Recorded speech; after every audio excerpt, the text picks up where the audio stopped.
सभा का अब चुनाव आया। अब यहाँ पे कुछ कार्यकर्ताओं से मैंने बीजेपी की बात की, कल की मैं बात बताता हूँ जो ज़मीनी हकीकत है। कार्यकर्ता खुश नहीं थे, प्रत्याशी क्या, और लोग कहते हैं कि कमल का फूल, कमल का फूल। तो मैं आपसे पूछूं 400 पार का पिटारा क्या पूर्वांचल से अगर जीतेगी नहीं तो खुल पाएगा, या फिर बीजेपी के जो कुछ कार्यकर्ता हैं ये बता दे रहे हैं आपको कि वो अभी पहले तो हार का मुख्य कारण है कि यहाँ अभिभावक नहीं है। इस बात को तो हम ओपनली कहेंगे, क्योंकि वो तो चले गए हैं कश्मीर। जो विधायक हैं वो कितना काम कर रहे हैं, हार गए हैं, सत्ता में थे, जो टिकट पाए थे जंगीपुर विधानसभा से वो मेरे आवास पे आए थे, मेरे उनसे अच्छी मुलाकात हुई, उनका कैंपेनिंग भी हमने साथ साथ किया। हमारे आवास पे उनका कई बार शिष्टाचार कार्यक्रम लगा था। ईमानदार हैं, मेन चीज़ ये है कि सबसे अच्छे ईमानदार आदमी हैं वो श्री राम नरेश कुशवाहा जी, और 2 बार वो हार गए। और ये है कि अभिभावक का जो गाजीपुर नहीं है, अभिभावक विहीन है इस समय। उनका अब कोई बात कहने किससे जाएंगे? कोई विधायक, मुझे तो नहीं लग रहा है कोई विधायक इस समय जो टिकट पाया था या फिर जो हार गया है वो हमारे क्षेत्राधिकार में तो कोई आज तक मोदी सरकार बीत गई विधायक ही नहीं हुआ। हम जंगीपुर विधानसभा से आते हैं और यहाँ के जो समाजवादी पार्टी के विधायक हैं उनसे हमारी कोई बहुत मुलाकात नहीं हुई। ऐसे कभी शिष्टाचार सलाम दुआ हो जाता है, मेरा कोई काम ही नहीं पड़ता, मेन चीज़ ये है। लेकिन बीजेपी की बात आप कर रहे थे तो जंगीपुर विधानसभा मोदी सरकार से ही 2014 से ही जितनी बार सरकार रिपीट की और जितनी बार प्रदेश सरकार रिपीट की, भाजपा का विधायक जीता ही नहीं। जब भाजपा का विधायक अपने विधानसभा में नहीं तो हम तीसरे चौथे विधानसभा में जाएंगे। वो कल को ये भी कह सकते हैं कि नहीं हम आपके विधायक नहीं हैं, हम आपसे वोट मांगने नहीं आते हैं, तो हम क्यों करें? तो गार्जियन विहीन है, तो जब गार्जियन ही नहीं है परिवार का तो उसी तरह से चल रहा है अपना। हारे जीते नाखुश हों खुश हों, उनके कार्यकर्ता क्या कर रहे हैं क्या नहीं कर रहे हैं हम तो पूछने भी नहीं जाते हैं। और उनके कार्यकर्ता का मनोबल अगर गिरा हुआ है भाजपा का या फिर भाजयुमों का, तो अपने अभिभावक के पास उन्हें इसकी शिकायत करनी चाहिए कि नहीं कैंडिडेट सही नहीं है, कि माहौल सही नहीं है, कि बीजेपी की सरकार बार बार प्रदेश में हर चीज़ में रिपीट कर रही है। केंद्रीय प्रतिनिधि मंडल मैंने कोडरमा से भी जो अन्नपूर्णा देवी इस समय टिकट पाई हैं, वो चाहे भूपेंद्र चौधरी जी हों, हर प्रतिनिधि मंडल हर महीने हर साल 5 साल आया है कि यहाँ कोई दिक्कत है कि नहीं है, दिक्कत है कि नहीं है।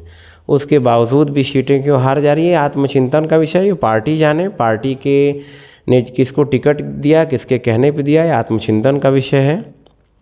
हम लोग जो विकास करता है उसके साथ रहते हैं। आपने कहा एनडीए के साथ हैं, लेकिन लोग कहते हैं कि बीजेपी गाजीपुर से उड़नकुआ प्रत्याशी लेकर आई है। वो खुद कहते हैं कि मैं तो बच्चों के साथ था, मुझे पता ही नहीं था कि मुझको टिकट मिल गया। हाँ, कल आपके भी चैनल पे ये बातें चल रही थी कि उन्हें पता नहीं था, लेकिन वो संघ के सिपाही रहे हैं, खुद बता रहे थे। उनके लड़के भाजयुमों के प्रदेश अध्यक्ष रहे हैं, ये सुनने में आ रहा है। मैं उनसे मिला नहीं हूँ, न मैं उन्हें जानता हूँ।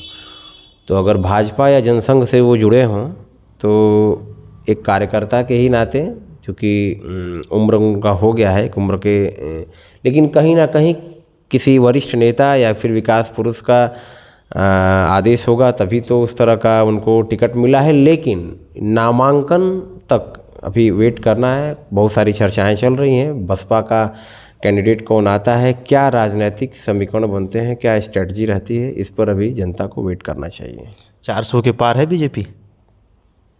नितिन गडकरी बहुत अच्छे नेता हैं, मैं उन्हें पसंद करता हूं। उन्होंने साफ कहा है 300, 350, 350, बस इतना ही। 400 पार हो सकता है हो जाए।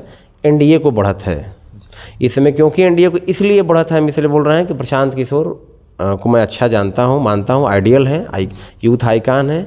जनसुराज बिहार में लेकर चल रहे हैं, आपकी अदालत में आए थे।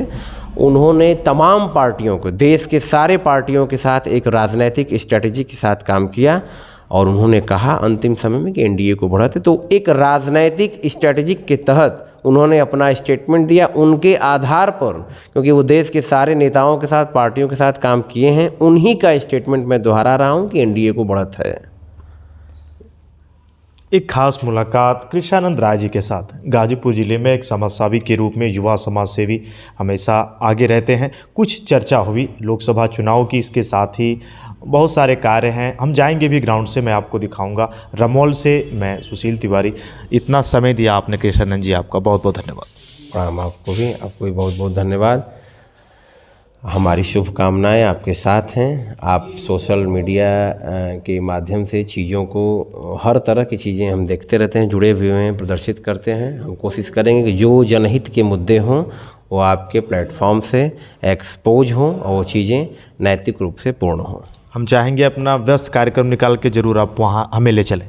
चलिए चला जाए। सोनोवाल एक व्यवसायिक क्षेत्र है, वहाँ पे काफ़ी जो है चर्चा में रहे हम, और वहाँ चलते हैं। वहाँ की चीज़ें को आपको दिखाया जाए, बताया जाए किस तरह से जो सरकार का स्थापित स्टेशन है वहाँ हम काम कर रहे हैं, और एक लोग और हैं, और भी लोग काम कर रहे हैं आसपास में। और जब से स्टेशन बन रहा है तब से हम काम कर रहे हैं। थोड़ा काम किए, अधिक काम किए हम, और हमारे शुभचिंतक और सहयोगी भी हैं जिनका नाम और हर चीज़ वहाँ बोर्ड पर अंकित है। वो लोग भी हमारे साथ हैं, काम कर रहे हैं। कुछ लोगों का नाम नहीं है, जिनका खतौनी में है, उनका बोर्ड पे नहीं लगा है, क्योंकि मान लीजिए होता है ना कि कई लोगों का नाम क्या डालना, एक दो लोग मुखिया बन के अपना काम करें। तो सभी लोग साथ हैं, खुश हैं, और वहाँ चलते हैं, वहाँ की चीज़ों से आपको अवगत कराते हैं।